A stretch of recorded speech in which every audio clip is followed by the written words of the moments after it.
akan dipimpin oleh Edi. Mari kita bersatu dalam doa. Terima kasih Tuhan atas berkat pada hari ini Tuhan. Sekarang kami ingin belajar kami kiranya Engkau berkati apa yang disampaikan di mulut kami agar dapat bermanfaat bagi kami. Dan Engkau juga berkati kami ya Tuhan.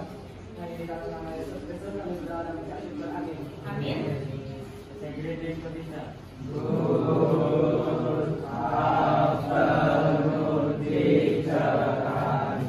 Okay, good afternoon all students and sit down please.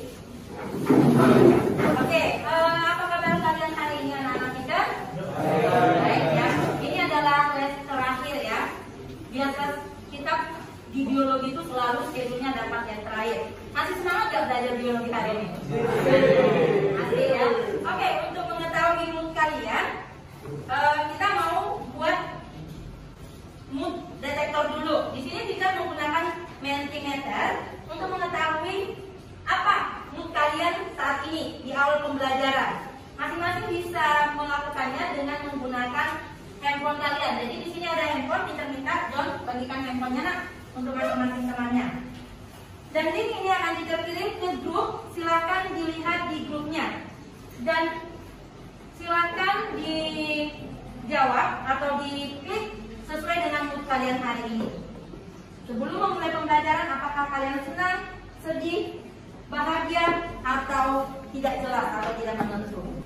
Sedih. Kenapa ini sedih ya? Oke, udah ada yang bahagia. Bahkan ada yang bingung sekarang. Moodnya itu nggak karuan, dia bingung. Oke, silakan diklik. Di sini ada 27 siswa. Kita harap semuanya bisa memberikan respon atas apa yang dirasakannya. Silakan. Oke, sahaja masih satu orang yang kesal. Oh, kenapa kesal ini? Ada satu, ada yang bingung juga. Bingung. Kita sudah pernah melakukan pemetaan profil kebutuhan belajar kalian ya.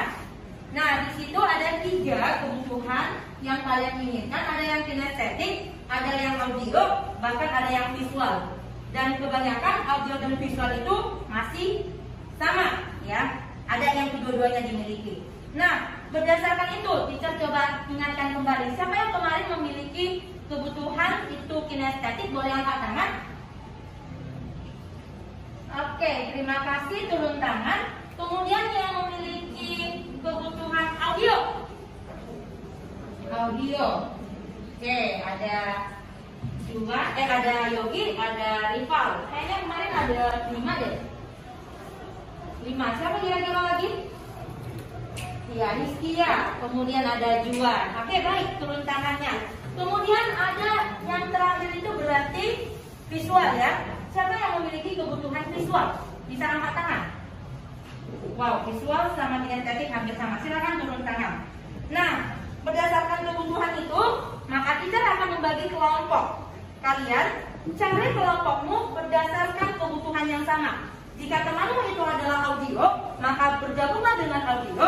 Jika temanmu itu adalah visual, bergabunglah dengan visual. Dan jika temanmu itu kinestetik, maka bergabunglah. Kita berikan waktu kalian untuk mencari kelompok selama 2 menit. Silakan.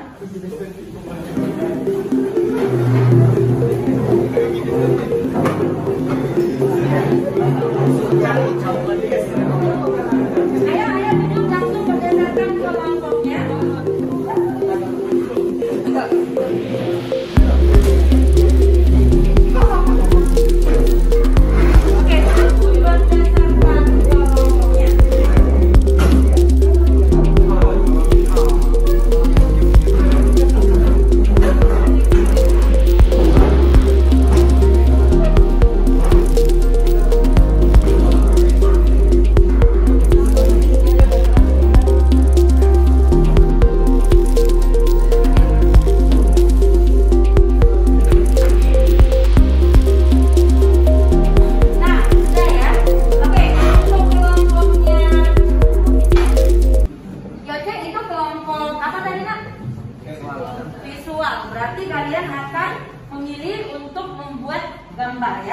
Gambar.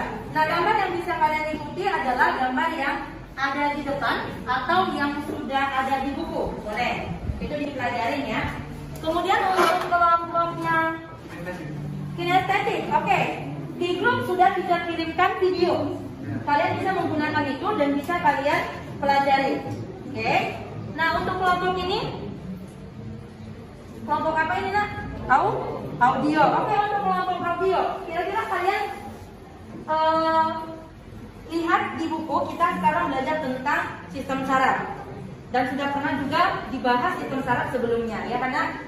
Nah, kira-kira kalau audio itu lebih ke mana? Ke suara, ya. Nah, dari sini bisa nggak kalian membuat dari suara pembelajaran hari ini?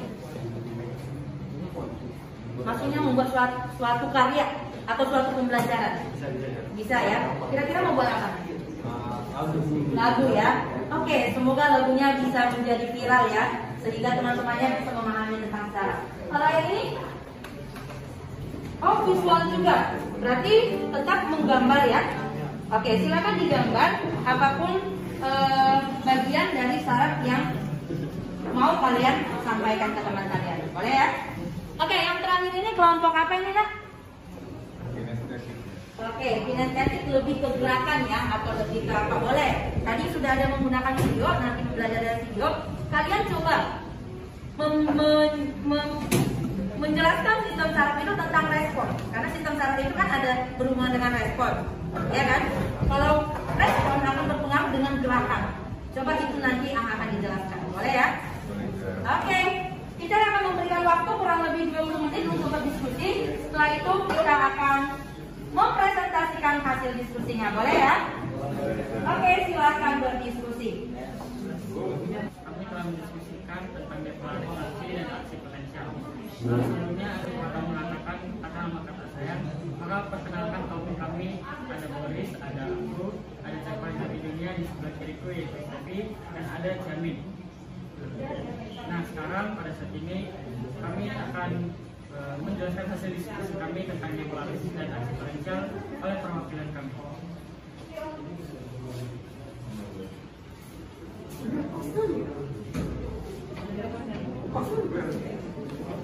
Nah, di sini saya akan menjelaskan tentang grafik ini. Pertama, di sini ada garis merah merupakan garis potensial yang berada di titik minus 65 mV.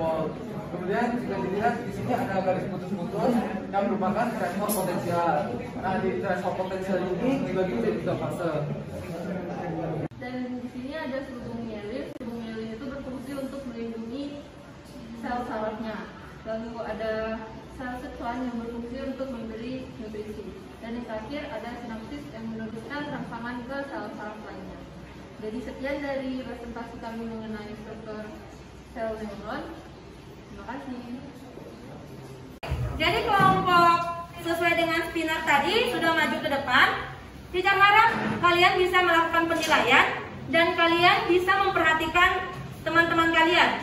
Mereka adalah sesuai dengan pemetaan kebutuhan kemarin, mereka itu adalah yang visual. Jadi mereka membuat gambar dan mereka akan mempresentasikan sesuai dengan apa yang sudah dikerjakan dan didiskusikan. Silakan diperhatikan. Terima kasih. Silakan. Siang teman-teman.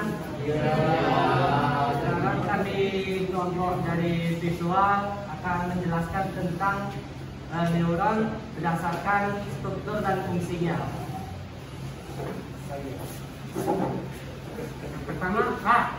Yang pertama ada neuron yang berdasarkan fungsinya. Pertama ada neuron sensor, yaitu yang ini. Neuron sensor atau namanya afferent bertujuan untuk mengantarkan impuls dari organ sensor ke pusat saraf, yaitu otak atau sumsum tulang belakang. Lalu yang kedua ada neuron motor atau afferent. Gunanya itu untuk mengantarkan impuls dari pusat saraf ke organ motor atau kelenjar. Jadi kalau kita perhatikan, kalau ini kita untuk menerima, misalnya visual kita melihat apa di sekitar kita, sedangkan motor itu yang kita gunakan untuk menggerakkan bagian organ. Selanjutnya ada neuron konektor atau interneuron. Fungsinya itu hanya untuk menghubungkan neuron yang satu dengan neuron yang lainnya. Jadi neuron juga bisa dibagi berdasarkan strukturnya. Yang pertama itu neuron multipolar yang ini yang memiliki satu akson dan juga memiliki dua atau lebih dendrit. Misalnya kedua ini.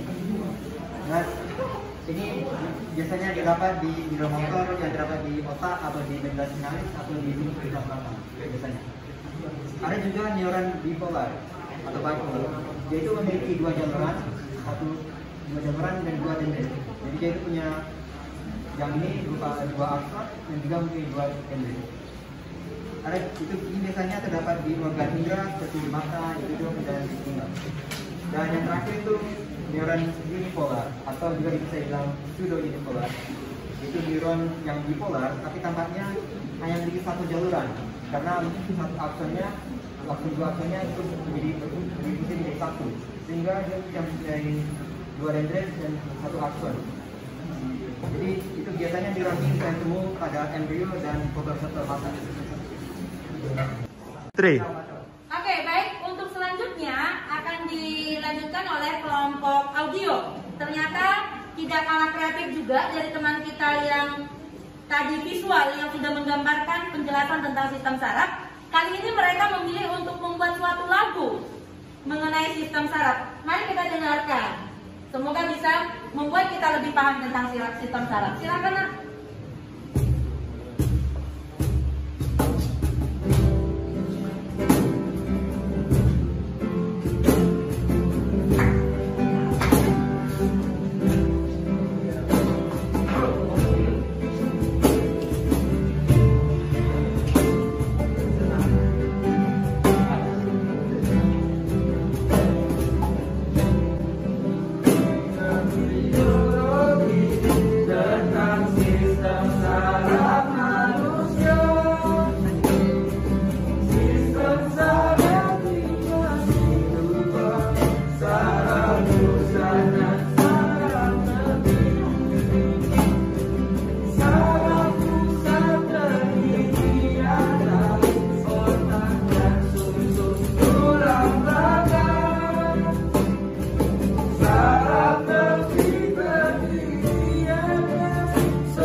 sudah ada perubahan, bahkan lebih bahagia.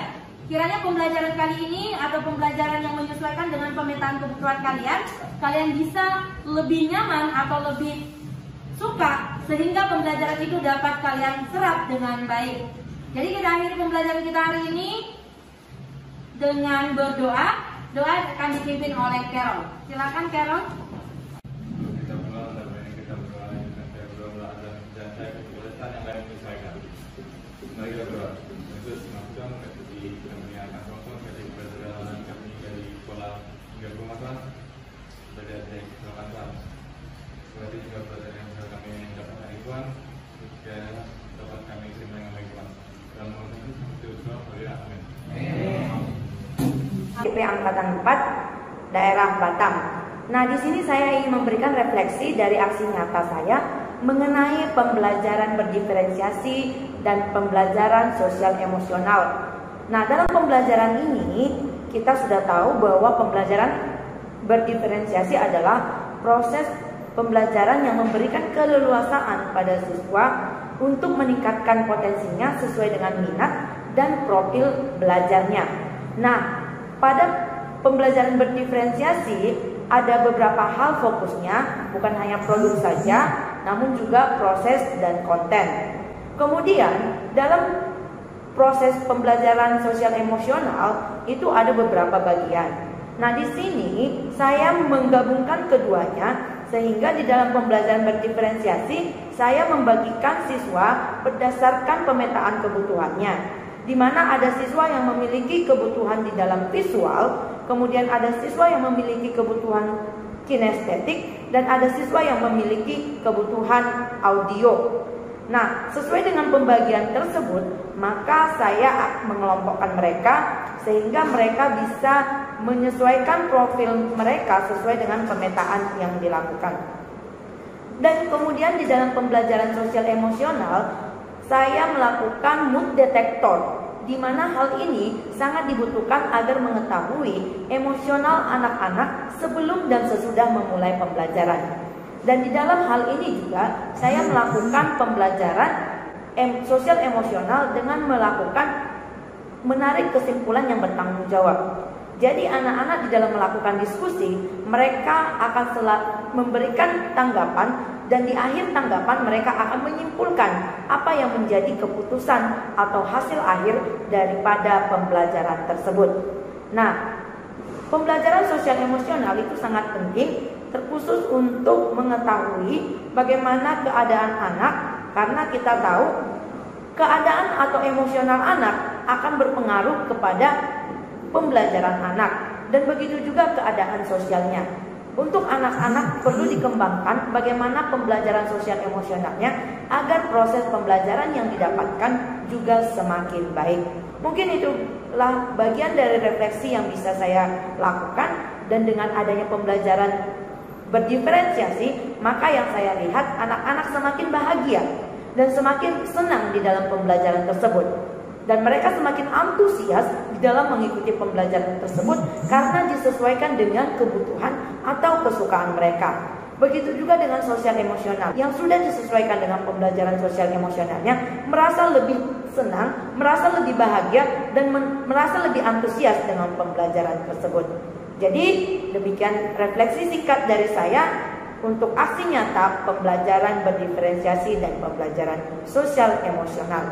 Terima kasih atas kesempatannya. Demikian, selamat sore.